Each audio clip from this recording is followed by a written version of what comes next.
La Iglesia Roca de Luz Eterna de las Asambleas de Dios presenta su programa Retornándose al Dios vivo y verdadero. Esperando en este momento Dios toque su corazón por medio de su palabra. Y ahora pasamos al mensaje de la palabra de Dios. Con ustedes, el pastor Luis Palacio.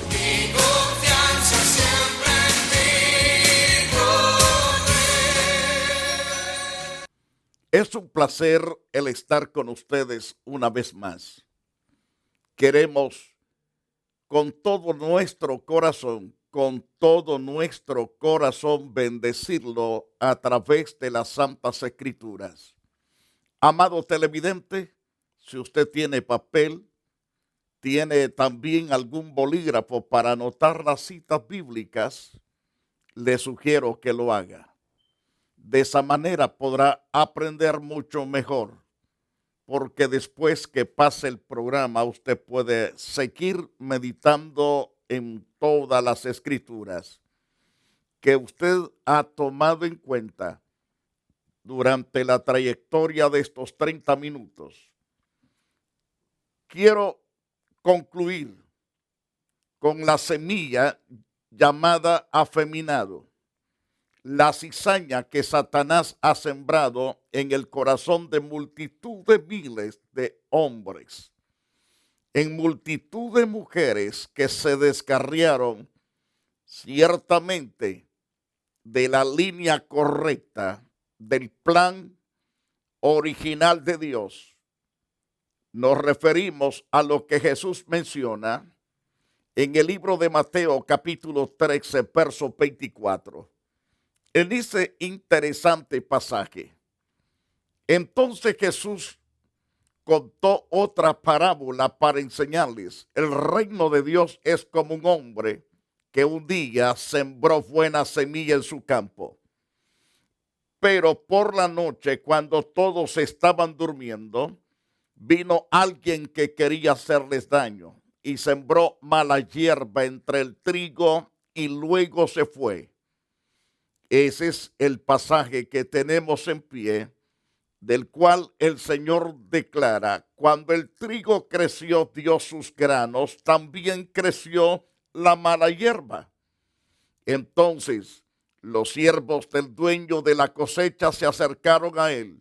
Le dijeron: Señor, usted plantó semilla buena, ¿no es cierto? Entonces, ¿por qué hay hierba malas?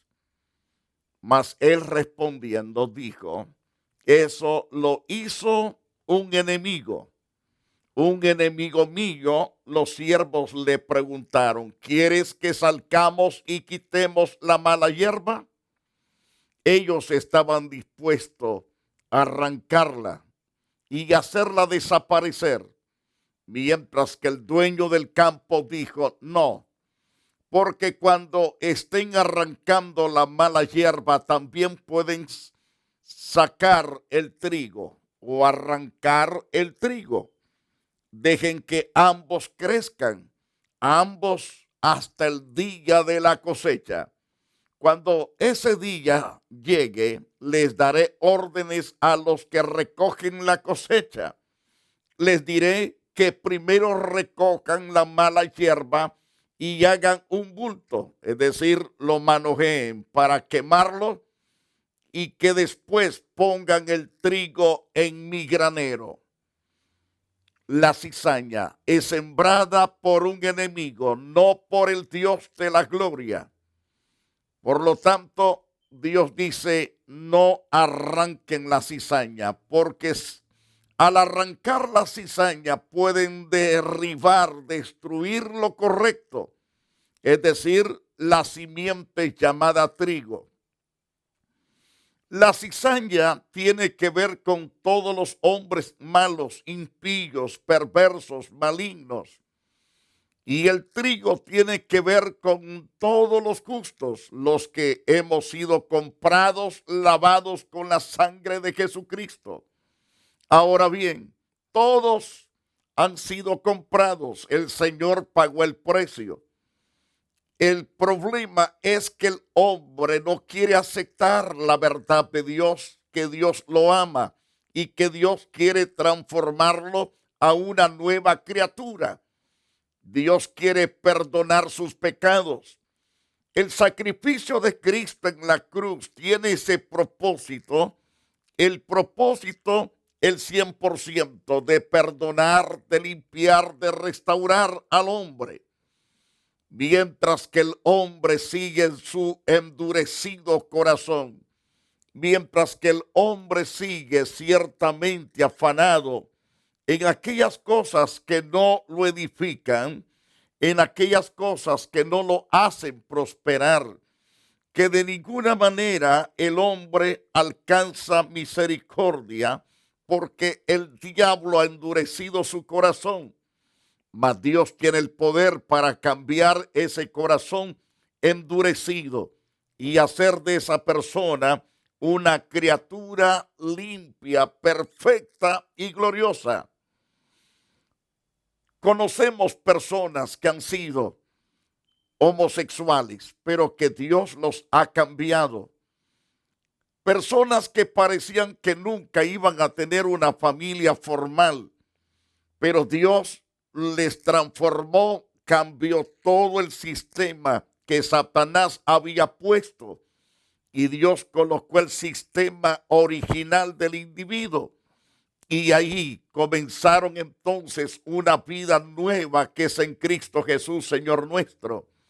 Cuán importante es que sepamos a través de las Santas Escrituras que la destrucción que vino por causa del pecado sodomita, el pecado de afeminado, lo que se llama homosexualidad, o transvesti, como usted pueda llamarlo o quiera llamarlo. La verdad es que ese pecado y todo pecado Dios lo odia, pero ama a Dios al pecador. Y se lo muestra dándole el 100% oportunidades, tiempo suficiente para ese cambio, para el perdón, para la restauración de su vida. Mas el hombre no quiere. ¿Cuál es el resultado entonces cuando el hombre no se arrepiente? Entonces el juicio es decretado. Y es un juicio de destrucción, de tormento, de fatiga, de dolor y para siempre. En la destrucción de Sodoma y Gomorra, que nos presenta las Santas Escrituras, nos habla del dolor que pasaron los sodomitas, del dolor terrible del cual la gente ciertamente sufrió el martirio en los días de Sodoma y Gomorra.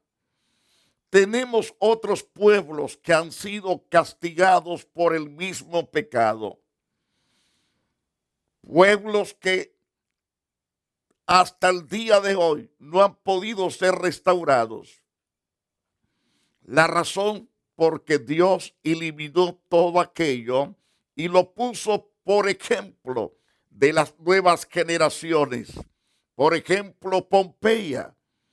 Pompeya era un pueblo desarmado, un pueblo que se dio a toda clase de pecado, de homosexualidad, y de tal grado que Dios tuvo que activar un volcán y aterrar toda aquella población. Algunos quedaron como momias. Así como los encontró el juicio, así quedaron hechos una momia. ¡Qué terrible! Después de esto viene totalmente que las generaciones nuevas comienzan a contemplar que donde ha habido juicio terrible y espantoso, no hay frutos. No hay frutos que pueda producir la tierra, porque no puede dar frutos correctos. Y los únicos que se dan no sirven para comer, no sirven para alimentarse. Esa es la situación terrible cuando el hombre peca delante de Dios y no se ha arrepentido en el tiempo que Dios le ha dado. La Biblia nos habla en Deuteronomios 32:32, porque la vid de ellos es la vid de Sodoma y los campos de Gomorra, sus uvas son uvas venenosas, sus racimos son amargos, no se pueden comer porque están bajo de tremenda maldición. Qué terrible los terrenos maldecidos, no pueden producir frutos correctos. A través de Jeremías capítulo 23, verso 14 nos dice también entre los profetas de Jerusalén he visto algo horrible. Cometían adulterio y andaban en mentiras. Fortalecían las manos de los malhechores sin convertirse ninguno de su maldad. Todos ellos son para mí como Sodoma y sus habitantes como Gomorra. Aun aquellos que llamándose los siervos de Dios, llamándose los predicadores, los maestros supuestamente de Dios, cometían todo adulterio, es decir, se volvieron afeminados, andando en toda clase de mentira. Fortalecían las manos de los malhechores sin convertirse ninguno de su propia maldad. Qué triste, qué lamentable, qué doloroso, dándoles Dios la oportunidad del arrepentimiento, dándoles Dios todo el plan profético de salvación, todo el plan salvífico, pero no lo logran. ¿Por qué no lo logran? Porque hay durezas, hay un autorrechazo hacia la santidad, hacia el temor de Dios. No temen a Dios y aún no temen la ira que les venga. Ellos aman tanto el pecado en que están hundidos. Qué triste y qué doloroso, como lo he dicho ya. No te cometían adulterio, andaban en las mentiras, fortalecían las manos de los malhechores, se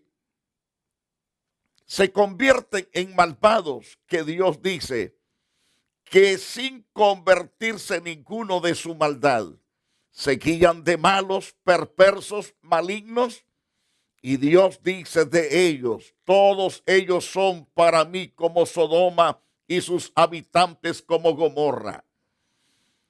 Eso ciertamente es un pecado abominable, como ya lo hemos dicho en los programas anteriores.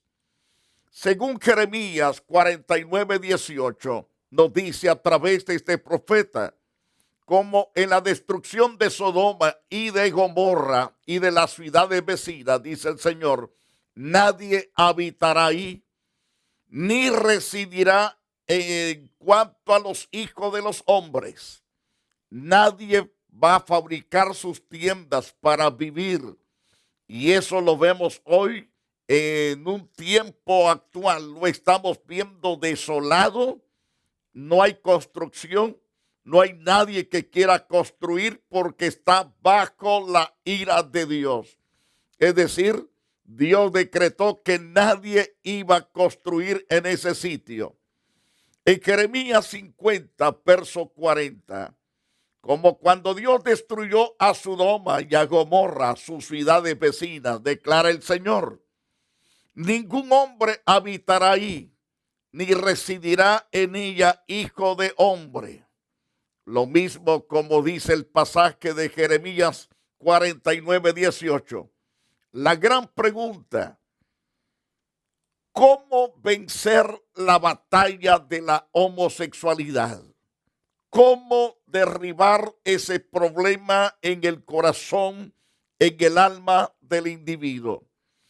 El individuo tiene que reconocer que es impotente, no tiene poder, no tiene autoridad para dejar eso que está dentro de su corazón, que ha abrazado su alma, su espíritu, su mente, su cuerpo.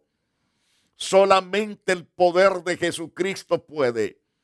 A través de un correcto arrepentimiento, el hombre puede ser libre de la homosexualidad. Dios no nos manda a quitar ese tipo de gentes de sobre la faz de la tierra. Dios nos manda a predicarles, a enseñarles, a que se conviertan de ese mal camino, que se aparten de ese mal camino, que Dios está dispuesto a amarlos, está dispuesto a traer los cambios necesarios. A través de Pablo, en la primera carta y capítulo 6 de esta carta, que es primero de Corintios, en el capítulo 6, verso 9, ¿no saben que los injustos no heredarán el reino de Dios? No se dejen engañar, ni los inmorales, ni los idólatras, ni los adúlteros, ni los afeminados, ni los homosexuales, ni los ladrones, ni los avaros, ni los estafadores, no heredarán el reino de Dios. Y entonces, pero el versículo 11 dice, esto eran algunos de ustedes, dando a entender entonces, mis amados, que todo hombre y toda mujer que se arrepiente del pecado de la homosexualidad recibe el perdón, recibe totalmente la restauración de su propia vida. Y estos eran algunos de ustedes, pero fueron lavados, pero fueron santificados, pero fueron justificados en el nombre del Señor Jesucristo y en el Espíritu de nuestro Dios. Según Efesios, también Pablo continúa hablándonos en el capítulo 2, verso 6 de esa carta, en los cuales dice el Señor, y les dio vida a ustedes que estaban muertos a causa de sus delitos y pecados. Dios revive, Dios da vida. El hombre en delitos y pecados está muerto para con Dios. Pero cuando el hombre reconoce su pecado y lo confiesa y se dispone a apartarse, entonces Dios viene y le da vida, lo resucita, perdonando sus pecados, sus maldades, sus abominaciones. Todo es totalmente restaurado el ser del hombre. Además, como dice Pablo en esta carta de Efesios capítulo 2, verso 1 y 2, y les dio vida a ustedes que estaban muertos a causa de sus delitos y pecados, en los cuales anduvieron en otro tiempo según la corriente, según la época de este mundo, conforme al príncipe de la potestad del aire, el espíritu que ahora opera en los hijos de desobediencia.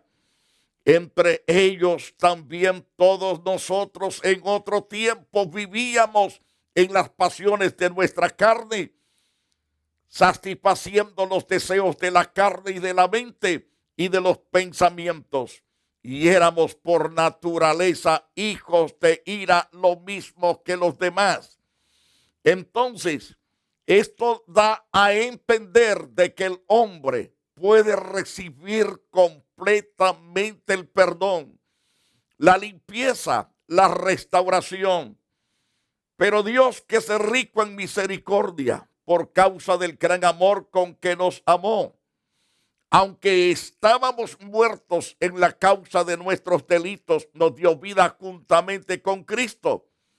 Y podemos decir con certeza, por gracia, ustedes han sido salvados, o hemos sido salvados por la gracia que es en Cristo Jesús, Señor nuestro. Amado televidente, cuán importante es que entendamos de que Dios está dispuesto, Él es el Dios todopoderoso, dispuesto a salvar, dispuesto a perdonar, pero el hombre tiene que apartarse del pecado. Si no hay fuerzas de hacerlo, venga a Jesucristo. Para eso apareció el Hijo de Dios, para deshacer las obras de Satanás. Y las obras de Satanás es toda injusticia. La obra de Satanás es fornicación, es adulterio, es afeminado o homosexual. Son pecados que tienen que ver con la sexualidad. Mas Dios hace derribar todo pecado. Como se llama el pecado, Dios tiene el poder para deshacer todo lo que contamina al hombre.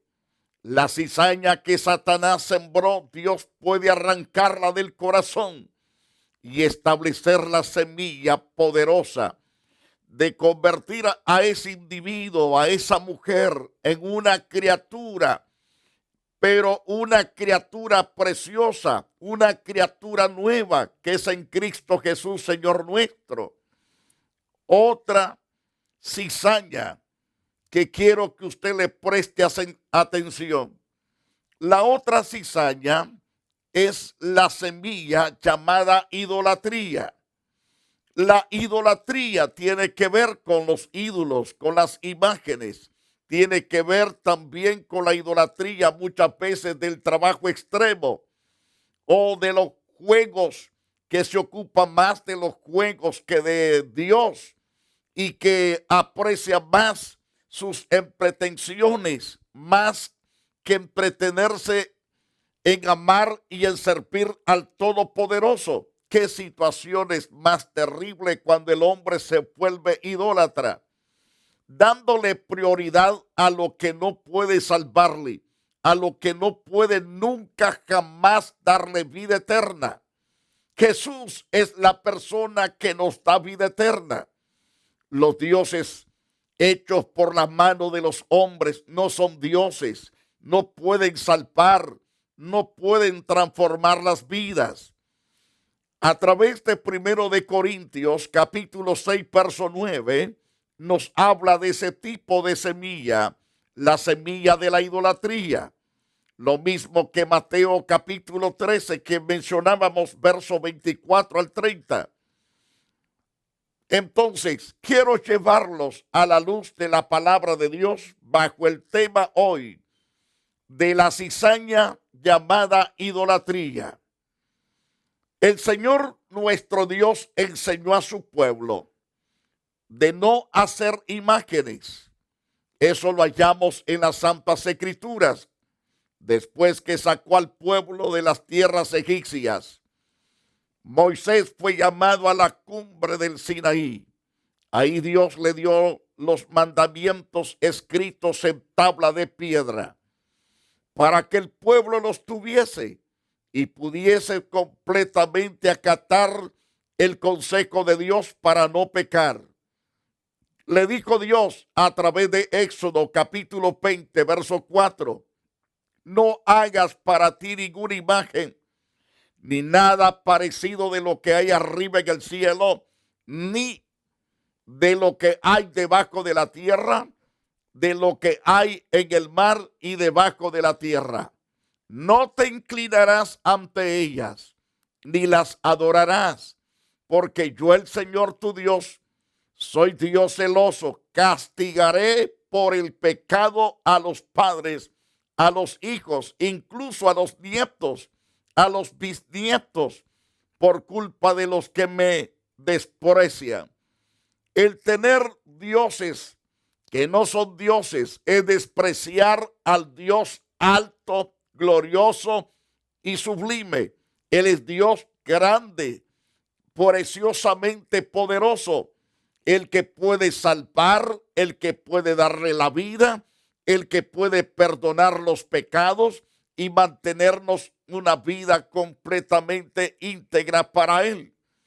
Pero cuando el hombre decide por la idolatría, entonces Dios dice, yo soy Dios celoso. No me gusta que ustedes sirvan a dioses que no son dioses. En Éxodo 20, verso 5, le dice Dios, no los adorarás ni los servirás, porque yo, el Señor tu Dios, soy Dios celoso que castigo la iniquidad de los padres sobre los hijos hasta la tercera y cuarta generación de los que me aborrecen. Entonces, Dios no quiere que usted tenga la cizaña en su corazón de inclinarse a dioses que no son dioses. Entonces, ¿qué hay que hacer? Humillarse ante Dios, confesar ese pecado y decirle a Dios, límpiame de toda idolatría. Dios te abrirá los ojos espirituales, tu entendimiento, y entonces después mirarás esas cosas ciertamente como basura.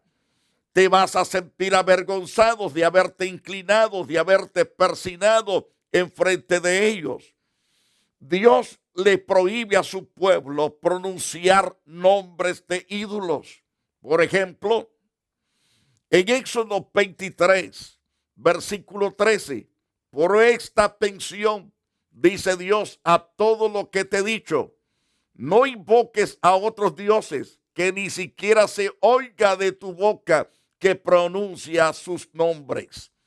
Dios no quiere ni que lo pronostiquemos esos nombres, es decir, que los nombremos, porque Dios se siente mal que sus hijos, su creación, su pueblo, esté de rodillas dando las misas frente a esos muñecos. En Éxodo 32, verso 19 al 28, la idolatría del pueblo trajo terribles consecuencias fatales. Cuando el pueblo decidió hacer un Dios, Dios tuvo que castigarlos fuertemente por la idolatría. Y esto es lo que pasa en el mundo entero, que muchos castigos que están hoy en la faz de la tierra, las lluvias que están haciendo estragos, la homosexualidad, las guerras, las hambres, las pestilencias y otros juicios más, viene por causa de la idolatría.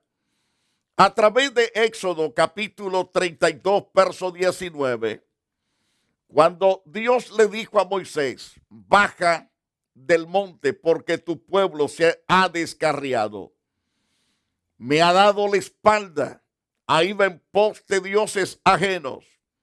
Y Moisés se enojó mucho cuando llegó al campamento y vio al becerro de oro y al pueblo bailando. Entonces arrojó las tablas contra el suelo, las cuales se hicieron pedazos al pie del monte, mostrando la ira misma de Dios en su corazón por aquel pueblo, que tan pronto Dios los había libertado, los había prosperado, los había traído en victoria, mas el pueblo, en vez de darle honra a Dios, decidieron fabricar un Dios de oro, de los zarcillos, de las cadenas, de los anillos que ellos tenían. En Éxodo 32, 20, luego Moisés agarró al becerro que el pueblo había hecho, lo quemó en el fuego, lo molió hasta volverlo polvo. Después, dice las Santas Escrituras, roció el polvo sobre el agua e hizo que los israelitas se tomaran aquella agua de aquel Dios que habían hecho. Y Moisés tuvo que amonestar fuertemente a su hermano Aarón por haber hecho aquel becerro. La Iglesia Roca de Luz Eterna de las Asambleas de Dios y su pastor Luis Antonio Palacio presentaron su programa Retornándose al Dios vivo y verdadero. Nos gustaría conocerlos. Visítanos en el 605 East 42 Street, Los Ángeles, California 90011.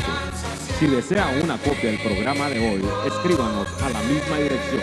También a través de Facebook, Iglesia Roca de Luz Eterna, Asambleas de Dios. Escúchanos las 24 horas en www.radioroca.org. Dios te bendiga.